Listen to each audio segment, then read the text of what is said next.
first things first. I'm incubating some quail, and well, I'm incubating their eggs, and everything was going perfectly. And then last freaking days, the days that they're well, going into lockdown, they're not gonna hatch now because they're probably dead. Look at that, 99 degrees across the board, good humidity, everything is perfect. And then bam, what the 104 degrees and then 85 degrees. It's like it was really cold that day, so the basement got crazy, and they're probably all dead. So 2 weeks wasted.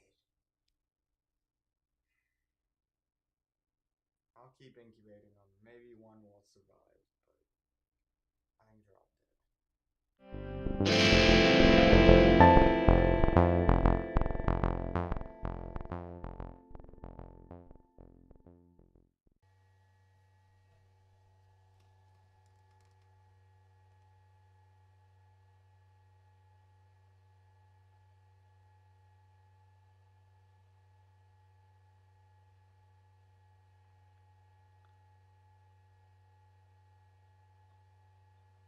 So I guess this is why they say don't count your chickens before they hatch.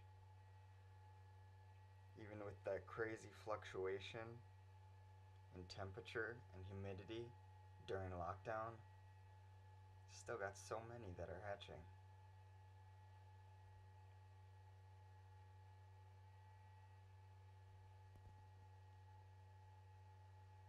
Today is day 3 of hatch day.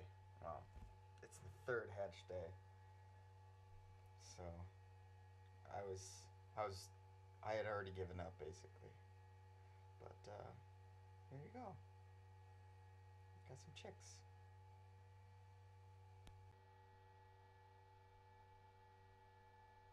Come on, little buddy.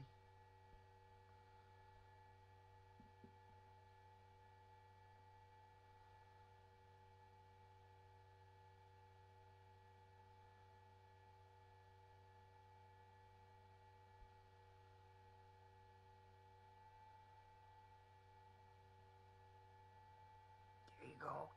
You're almost out. Just a little bit more.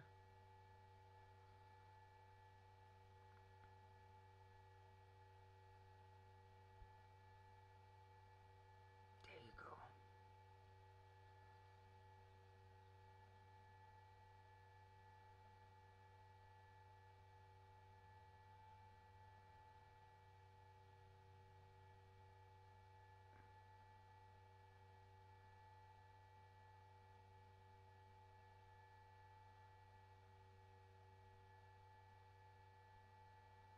There's another one right next to you, hatching.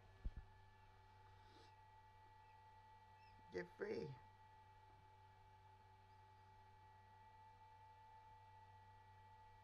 Wow.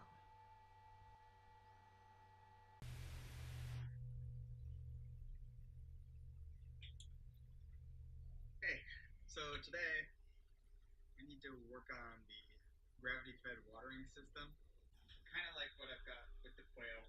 I don't really want to build another shelf, so I'm thinking about just hanging it from the ceiling over there and then running the lines down this way so that I don't have to continue refilling their little bottles because I got the ones that you would give to a pet rabbit. I was going to use it for food, then I got the cage, this side hanging cage feeders, and so I use it for water until I developed the watering system. But they constantly knock them over. But I'm going to use this bulkhead. It's got a washer on both sides. It will keep the water from dripping. When I first made for the quail, I had a problem with it leaking, and I had used nipple drinkers, and I couldn't get them to stop leaking no matter what I did. The same thing with the actual attachment. I couldn't get it to stop leaking. I used every method that I could think of. It's probably a better way to do it, but the bulkhead kind of expensive, but it doesn't leak at all. So I'm a fan of that. Even though it's a little bit more expensive, I know it'll work, and that's for me. That's better.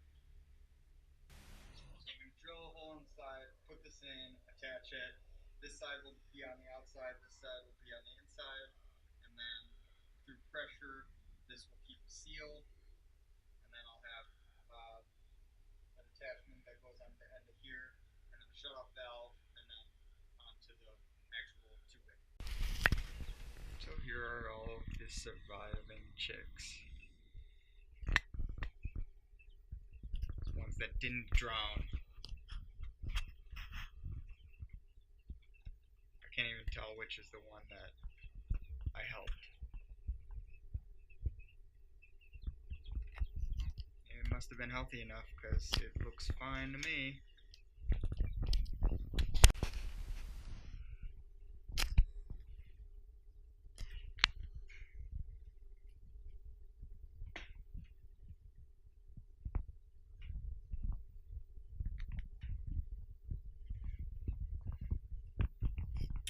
Doing a final walkthrough of one of the rentals I'm buying.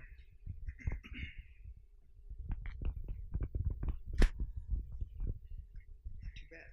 This one's doesn't need too much work. I'm out here doing my chores for all the animals, and it got me thinking about the stuff that I did today, and it made me start thinking about services. Many years ago, I worked retail, and I worked in the service industry, and a lot of the things I do involve services.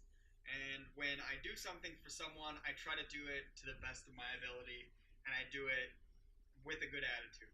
There were a few instances of services that were provided to me today that made me really think about that more deeply. One, I got a shave and a haircut. Two, I had a contractor do something for me. Three, I went to a coffee shop and ordered a drink. Let's start with the coffee shop. There's this coffee shop. It's about. Did you really have to dump that? Why? It's perfectly good water. It's fine. Leave it. Anyways, there's this coffee shop that I go to. It's about 25 minutes drive away from where I live. It's the only coffee shop I go to for one reason. The service that they provide is stellar. It's absolutely incredible. So I give a tip every time. I go out of my way to go there, and I have a great experience. I got a shave and a haircut today. And same thing, the barbershop is a little bit far away, and this time I got a shave, not just a haircut, and I really enjoyed the experience. I was early, so they provided me with coffee, and I could add a little, you know what I mean, just in case I wanted that, and that's awesome. I love that. It's something that they don't have to do, but they do it anyways. The barber was incredibly accommodating. I got a nice haircut. I got the whole shave experience with the hot towel, and it was great. Not only did I pay them for the service, obviously, but I gave the barber a 100% tip. So I gave them double what I normally would, like double what the service costs, because my experience was that good. Now, let me talk to you about a bad experience that I had service wise. I needed work done on a rental property that I have. He had to pick up the materials. That's what we had arranged in the past. He decided that he wanted to work on the weekend. And so, okay, he can work on the weekend. He did the service. It all got done. So I'm at the corner right before the place we're supposed to meet. And he's like, cash. Cash would be better. Or cash would be preferred.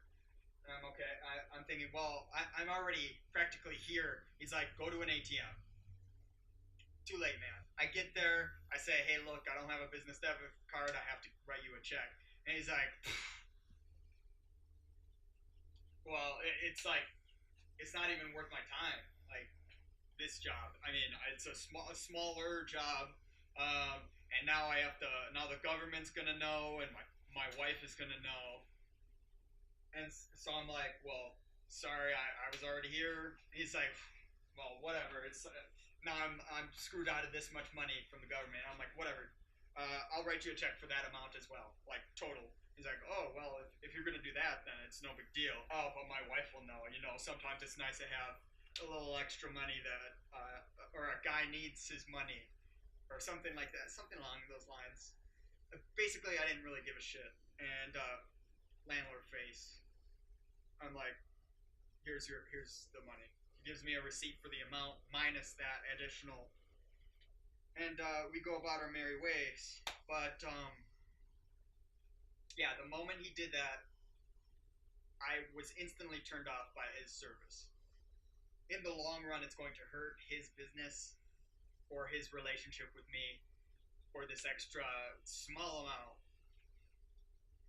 And it just makes me wonder, like, why would you why would you throw a hissy fit over something so stupid when you're trying to provide a service for someone that you'll most likely have future dealings with?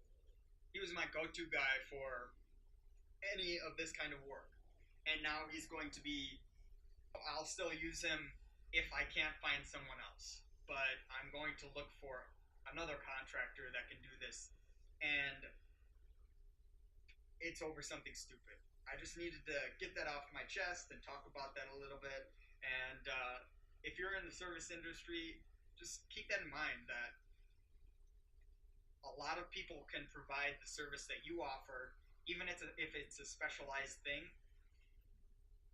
It's not worth getting all up in a tizzy about stupid shit if you're getting paid for the work that you're doing. If you feel like the work that you're doing isn't valued enough, then you should be charging more. If you feel like you can't charge more and it's not valued enough, find something else to do. I mean, life's too short to be messing around doing stupid things that you don't enjoy or that you don't want to do. You know? So that's my 2 cents on that. If you're providing a service, enjoy the service that you're offering, or be reasonable, do it with a smile on your face, and you'll be rewarded.